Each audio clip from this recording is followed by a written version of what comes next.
see it from here. So we are months away from the 10-year anniversary of Human Revolution, and my god does that make me feel old. What a lot of folks might not realize is that after the failure of Invisible War, Human Revolution was a bit of a gamble for Eidos Studios. In a lot of ways, it was the last chance for Deus Ex to be considered a viable franchise and not a one-hit wonder. And with this context, it makes me respect all the risks that Eidos still ended up taking when making the game. If you're curious right out of the gate whether or not I think that Human Revolution is worth your time, I'd really say that it is. While by no means is it as cerebral as the original, the gameplay loop is still extremely fun, and it kind of reminds me of games like The Phantom Pain because it drops you into these arenas and lets you approach them any way that you like. We'll get into that later though. For now, a quick primer on the game itself. Human Revolution was released back in 2011 by Eidos Montreal.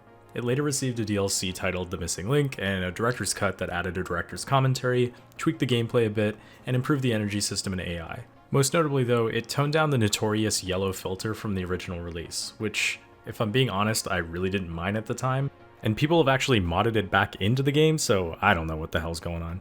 The game sees you playing as Adam Jensen, the chief of security for Seraph Industries. It's a biotech company that makes augmentations, some of which are benign like prosthetics, while others are a bit more terrifying.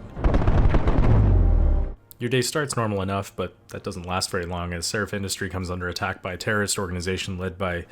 is that Slim Goodbody?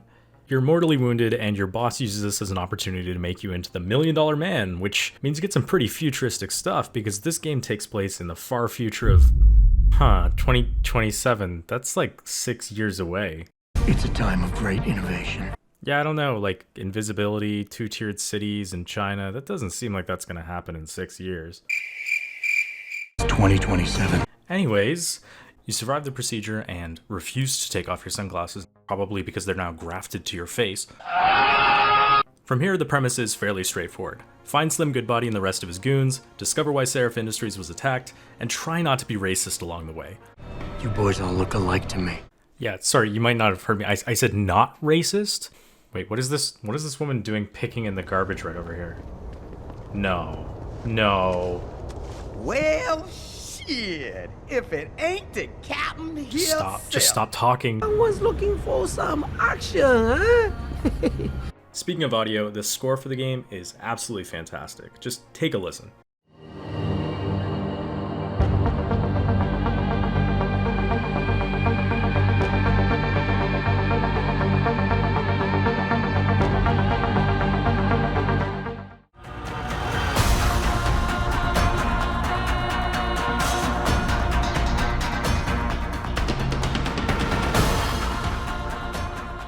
It sort of ends up sounding like a mashup between Hans Zimmer and Juno Reactor, and that's really rare, so I can really get behind that. The rest of the audio work in the game is also pretty on point as well. Guns sound impactful. Over there. NPCs aren't amazing, but are believable. You see that kid Dominguez broke the strikeout record last night? The voice acting in general is something that I really wanted to talk about, because the dialogue in every Deus Ex game has been something special. Take a long look at Manderley's dead body. Consider that my resignation. When you're playing as Adam Jensen, you really get this sense that Eidos wanted to recreate the weirdly sociopathic nature of J.C. Denton. I can't help you right now. I got problems of my own. What a rotten way to die. Her life signs are fading. Will you save her? I'll think about it. What a shame. Rest in peace, Big Rizzle. Yeah, rip. What a rotten way to die. My favorite moment, though, has to be when Jensen rediscovered his Boston accent in the middle of talking to a guy. We all make mistakes, Wayne. Nobody blames you for it. And of course, there's the meme line. Say the line! I never asked for this. Visually, the game is a bit of a mixed bag. Cutscenes still look fairly impressive even today with a high level of detail, especially those animations for when you actually execute a stealth takedown. On the other hand, the in-game cutscenes range from good to just average. It's really dependent on the individual character model that you're talking to, which can unfortunately fluctuate quite a bit. For example, some character models might look fairly detailed while others are a bit more blocky looking. In a few rare instances, it looked like the person that you're talking to actually just smeared Vaseline all over their face. It's weird. The real star of the show, though, is the art design. When Eidos was actually developing the visuals for Human Revolution, they designed it to try and model the world after an aesthetic called the Cyber Renaissance. So instead of the typical blocky look of most futuristic settings, you see a lot more patterns and frilly designs and just gaudy decadence. I think that's actually why I didn't mind the gold and black color grading, because it really fits in with the art design of the world.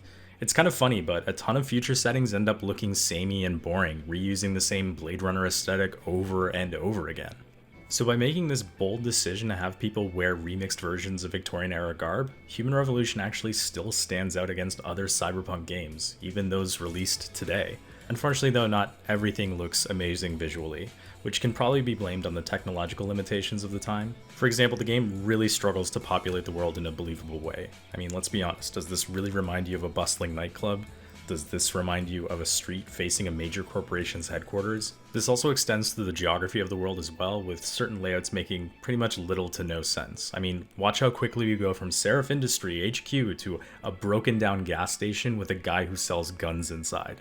I will say though that Eidos really did an admirable job in trying to make Detroit and other different regions within the game look aesthetically distinct from one another. It would be really bad if China looked the exact same as Detroit, and thankfully it really doesn't. At least not yet. With that said, it's pretty clear that Eidos really did have to cut some corners, with the entire Montreal section of the game taking place exclusively within one building. Now, I don't want to be too harsh on the game though, because I definitely did find myself getting sucked into the world. Just be prepared for your immersion to break every once in a while.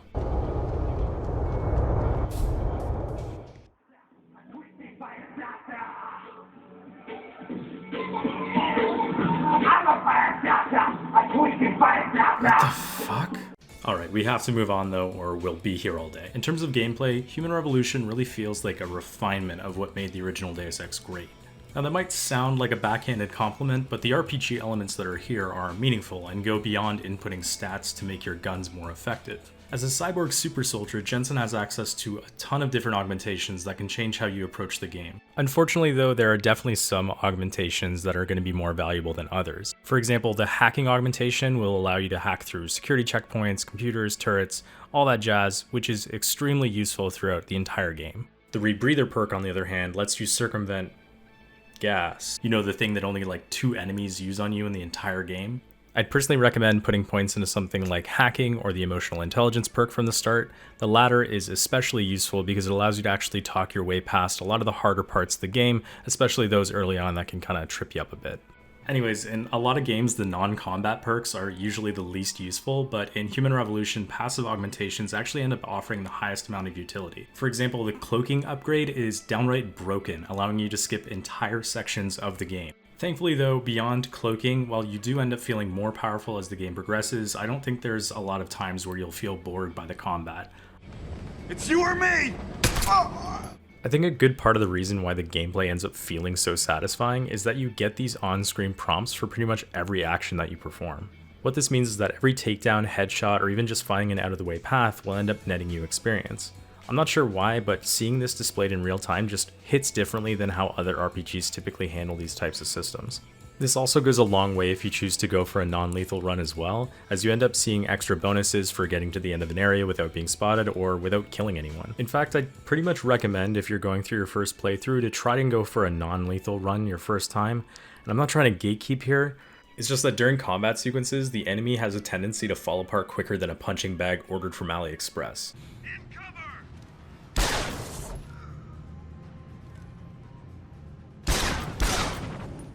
At the end of the day, it's totally up to you, and whatever playstyle you think will be the most fun is definitely going to still be viable. The best thing I can say about Human Revolution is that it doesn't punish you for playing lethal or non-lethal. A lot of developers claim that their games let players choose their own playstyle, and then you end up playing the game and it's not really like that. Human Revolution's tutorial really cements that every approach to the game is valid, and best of all, there's tons of them, which really adds to the replay value of the game. For example, the first side quest has you saving these hostages that are placed into a room with a bomb in it. A bomb! Now, it might seem like you can only disable it if you've actually put points in your hacking abilities, but you can also use a code if you picked it up from a guard, or if you're really desperate, you can just shoot the damn thing. And this whole side quest is actually something that you can totally miss out on. In fact, the first time that I played through this level, I actually didn't go to that room and I went right to the end of the level, meaning that everyone died. With that said, if you do end up saving both the employees and the plant manager, you can get access to a supplier that gives you a substantial discount on goods for the rest of the game. If you mention my name, he'll give you a discount on his wares. He deals in, well, he's a gun runner. Now, if you really want to get your socks blown off, you can actually walk back through the level to find SWAT retaking the building, all the way down to them taking crime scene photos. And the coolest thing is that this level of detail is actually maintained throughout the entire game. I'm not lying when I say that I've played this game probably 6 or 7 times, and on this most recent playthrough, I found new stuff that I didn't even know was in the game before. For example, I had never chosen to take down the Purity First Leader using a non-lethal weapon, and on this playthrough I did, but didn't really think much of it. Well, color me surprised when I later found him locked behind bars at the police station, and if you actually pay close enough attention to the footage here, you can see me freak out a little bit because even after playing this game for over 100 hours, I never knew that this was a thing. So while the areas within Human Revolution are by no means expansive, they're definitely densely populated with items, secrets, and just cool little Easter eggs. And this actually incentivizes you to explore and look through pretty much every nook and cranny of a level because it's kind of just fun to find praxis kits and guns and equipment, or just find a way to circumvent a head-on approach to a fight. If you're the type of person who likes games that provide you with a sandbox and then lets you just kind of run free, you'll definitely appreciate what Human Revolution has to offer. The reason that I keep coming back to Human Revolution year after year is that the gameplay loop keeps being enjoyable. No matter how many times I return, I never stop having fun just wandering around through vents or trying to chart an optimal way through each level. And this is the part where unfortunately I have to say that while the gameplay has aged extremely well, time hasn't been so kind for the story of Human Revolution. Now, credit where credit's due, Eidos Montreal's story really does hit the mark when it comes to their predictions of the future, which we'll get into, but honestly I think I'm just delaying the inevitable here, so let's just rip off the band-aid and get into it. As I mentioned before, the story kicks off with the company that you work for coming under attack from a terrorist group. Not so coincidentally, just minutes before the attack, your ex, who just so happens to be the lead scientist for Seraph Industries and who also just so happens to have just made a groundbreaking discovery, begins dropping a few hints that Seraph Industries might not be all that it seems. Then it was all just theories. But this discovery, Adam, it's big. Kepler big. Rosetta Stone big. So, what's the problem? They'll want to know how I found it. In terms of motivation, that's actually pretty straightforward for a Deus Ex game, and after just 3 months to recover from what looks like a quadruple amputation scenario, Jensen is recalled to Seraph Industries to deal with yet another attack on the company. And if I'm an employee of Seraph Industries, I'm probably looking for employment elsewhere at this point. Jensen's first day back is also anything but uneventful, as he discovers an augmented member of this supposedly anti-augmentation group hacking the company's servers. This later leads Jensen back to his old stomping grounds at Detroit PD after their coroner is mysteriously unable to find any augmentations in a guy who you just saw with 15 Ethernet cables hanging out of his head. Pretty quickly, what initially might have seemed like the corrupt workings of a shady police department or the work of an anti-augmentation group grows into a much larger conspiracy. I mean, it's a Deus Ex game, I don't know what you expected. What follows is a breadcrumb trail from Detroit to Shanghai and a few other locations, but this is where I think I'll stop. If you're still interested in playing the game, I'd recommend skipping to this timecode. So once Jensen finds the body of the augmented hacker at Detroit PD, he's able to track the signal to a FEMA facility located in Detroit. After defeating Duke Nukem's estranged father, he tells you to go to Shanghai as that's where the hacker Windmill, who was the real person attempting to infiltrate Seraph Industries, is still hiding out. From here, you save Windmill and infiltrate another biotech firm by the name of Taiyang Medical, who were using Windmill to preempt their attempted hostile takeover of Seraph Industries. And if I'm being honest, none of this is really important. What is important is that by doing this, you discover that the scientists you thought died in the original attack were actually just kidnapped so they could work on some secret Illuminati project. So in an attempt to find the location of your missing scientists, you need to go to Montreal because you were told that somehow Picus, Deus Ex's equivalent to CNN or Fox News, was somehow involved in blocking the tracking devices that Seraph Industry used on their scientists. Here you discover that Picus's star newscaster, Eliza Cassan, is actually a hyper-intelligent AI designed by the Illuminati to skew public opinion to their benefit. Hello everyone, I am an AI news anchor. Run for your life. Anyways, your attempt to find your missing scientists finds you stowing away on a shipping container that's intended destination is supposed to be the same place that those scientists are being held, and that's where the events of the Missing Link DLC starts. Now, I don't usually mind when an extra piece of content takes place in parallel to the main story of a game, but if you've ever played the non-director's cut of Human Revolution, you know just how much the Missing Link DLC really just feels like filler before you can get on with the story that you actually care about.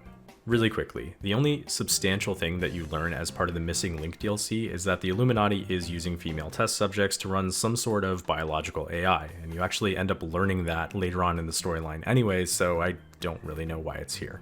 You also end up discovering that there's a group opposing the Illuminati called the Juggernaut Collective, but that doesn't even get explored in Human Revolution. You end up having to play some crappy iOS game called The Fall if you want to learn about the oh-so-memorable Juggernaut Collective. And if it sounds like I'm just glancing over the main events of the game without talking about their ramifications, it's because the game itself doesn't seem interested in exploring any of the topics that it actually raises. Sure, Deus Ex might mention a lot of things, augmentations, transhumanism, the Illuminati, but it always holds them at arm's length and doesn't seem all that interested in actually exploring them. What it ends up feeling like is that you're reading a Wikipedia page for a subject that you're interested in, but every minute or so the page will randomly refresh to another equally interesting subject for the cycle to end up continuing over and over again. It often feels like the game has ADHD and wants to talk to you about all of these neat things, but instead of it being compelling, it ends up being infuriating because they can't seem to pick a lane. And while we're on the topic of critiquing the storyline, the connection that you have with Megan Reed,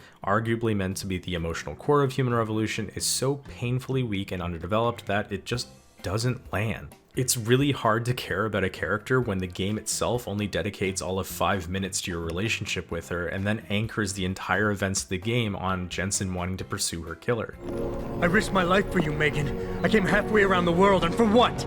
It would be one thing if Jensen's motivation was about finding the killers for all of the Seraph employees, but it keeps mentioning how emotionally destroyed he is over the fact that Megan Reed is gone or that she's alive, and honestly, you just don't end up caring. I don't care about Megan Reed because the game doesn't care about Megan Reed, so anchoring your entire game and your storyline to finding this character just ends up falling flat when you end up finding her in Singapore because who is she even? I feel like I'm taking crazy pills. And this isn't something that's exclusive to Megan Reed either. The villains of the game, the Tyrants, are painfully half-baked. I mean, to prove my point, for those who have already played the game, do you remember this woman's name? How about this guy? How about their motivations? Why are we meant to like or dislike them? These seem to be pretty reasonable expectations to have for the villains of a game, but similar to its own topics, Human Revolution doesn't seem all that interested in its characters or their motivations. So without compelling characters or interesting motifs on the subjects that it raises, you end up being left to ask what Human Revolution really does care about. And you can definitely accuse me of being cynical, maybe I am, but as far as I can tell, the only thing that mattered was hitting as many elements on the Deus Ex bingo card as possible so that Human Revolution could be considered to be a true Deus Ex experience. We got Illuminati, check. Tracer Tong, check. Bob Page, Morgan Everett, check. Transhumanism, check. The phrase that I kept thinking of when playing through the game was wide as an ocean, deep as a puddle. And it really kept resonating more and more as I played.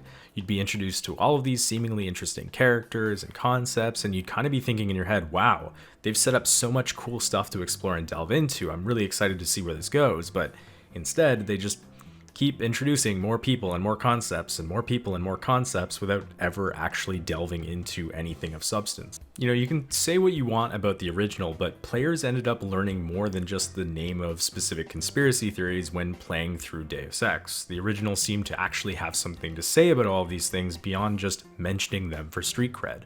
Did you ever ask what it's for? The surveillance, the police, the shoot-on-sight laws. Is that freedom? The Illuminati created a biochip that stops people from using enhanced abilities, and Darrow turned it into a kill switch. Oh my god, you... Now I've digressed a lot here, and again, it's not as though Human Revolution has the worst story that I've ever experienced, but it is disappointing because it feels like it's really just held back by an unwillingness to take a stance on any of the topics that it presents. It all ends up feeling like it's just painted with the same bland brush of neutrality that ends up robbing it of the impact that it could have had. To get back on track though, Jensen eventually does save all of the kidnapped Seraph scientists, and in doing so discovers that the Illuminati had planned to install a kill switch in every augmented person's biochip, sort of as a way of gaining even more control. At the same time, Hugh Darrow, the father of human augmentation and member of the Illuminati, attempts to stop this from happening by instead using the kill switch to turn every augmented person into a raving lunatic. What? I guess his plan was, by doing this, he would scare enough people away from augmentation in general that the Illuminati couldn't use the biochip for their purposes. But I have a lot of problems with this plan. For one, it's not as though every augmented person on the planet is choosing to be augmented. It's not like Adam Jensen or every other amputee can just stop using prosthetics now that they're spooky. Also, by doing this, don't you risk dividing the population even further? I mean, if you're an activist who thinks that all augmented people are scary, I'm pretty sure an event that literally turned every augmented person that you know into a bloodthirsty monster would prove your point. And big surprise, in Mankind Divided, even Eidos Montreal realized just how much of a corner they backed themselves into with this ending, and they eventually had to structure their entire narrative around augmented persons being seen as second-class citizens. Go figure, after being turned into violent psychopaths for a few hours, people don't want to be in the same train car as them. Now thankfully you can talk Darrow down by convincing him just how fucking stupid his plan is, but it doesn't stop the fact that he went ahead and still did it, dooming all augmented persons to literal ghettos in just a few years' time. Way to go, champ. From here you navigate to a control room where you're able to select one of 4 endings, which feature dialogue that changes depending on how you approach the game, either pacifist, neutral, or violent. Control room, where you select your desired ending of the game. Check. No, we're done with the bingo card here. Anyways, the game's ending allows you to select a single broadcast to send to the world as a way of explaining why people with augmentations went cuckoo for Cocoa Puffs for an hour or so there. You can blame extremists so that technology of augmentation can continue to advance. You can blame a lack of regulation in an attempt to get world governments to properly control the development of augmentations. You can choose to reveal the entire truth, including the Illuminati and the existence of the biochip. Or you can destroy Panchaea and yourself to ensure that no one can manipulate the truth and let people decide for themselves what ended up happening. Now, the problem with having the option of multiple endings is that if you end up moving forward with a sequel, you'll eventually have to make one or all of them canon. This is especially hard in instances where they're all mutually exclusive like they are here in Human Revolution. Invisible War's solution to this was to blend all of the endings of the original together, but that ended up being really clunky to say the least. Eidos Montreal apparently didn't want to learn this lesson though, and in Mankind Divided they ended up canonizing the Destroy Panchaea ending, which served to immediately alienate anyone who didn't select this ending for their Human Revolution playthrough, and this should tell you exactly why you shouldn't do this sort of thing. Oh, and I might have forgot to mention that the groundbreaking research that Megan Reed was working on at the start of the game was to allow anyone to become augmented without fear of their bodies rejecting their enhancements. This is shown to be important because anyone with a prosthetic right now needs to pay for expensive drugs called neuropozyne so that their body doesn't reject their prosthetics. Oh, and did I mention that this whole research was developed using the DNA from Adam Jensen because he's the chosen one, I guess, and carries a gene that inhibits this type of implant rejection that most people have. Honestly though, in conclusion, all in all, Human Revolution has no shortage of interesting concepts to share with its audience. It's just too bad that they do have a shortage of interesting things to actually say about them. In spite of this though, the gameplay, mechanics, and level design are still top-notch, and will end up leaving you satisfied. I guess the best way to put it is that if the original Deus Ex is Alien, Human Revolution is Aliens. It's more action-oriented and a little dumber, but it's still a fun ride. If this analogy is true, that means that Mankind Divided is Alien 3, isn't it? No!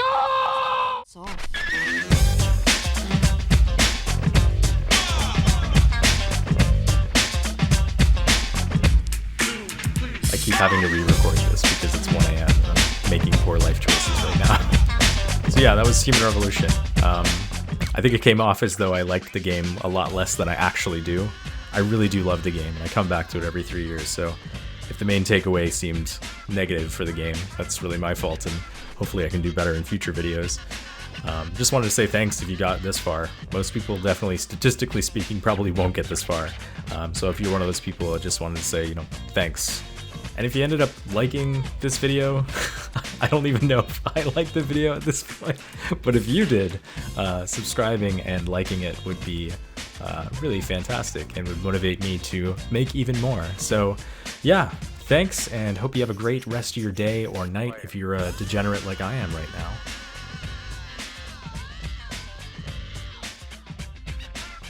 Who is on point for these guys? Goes by the name of Sanders.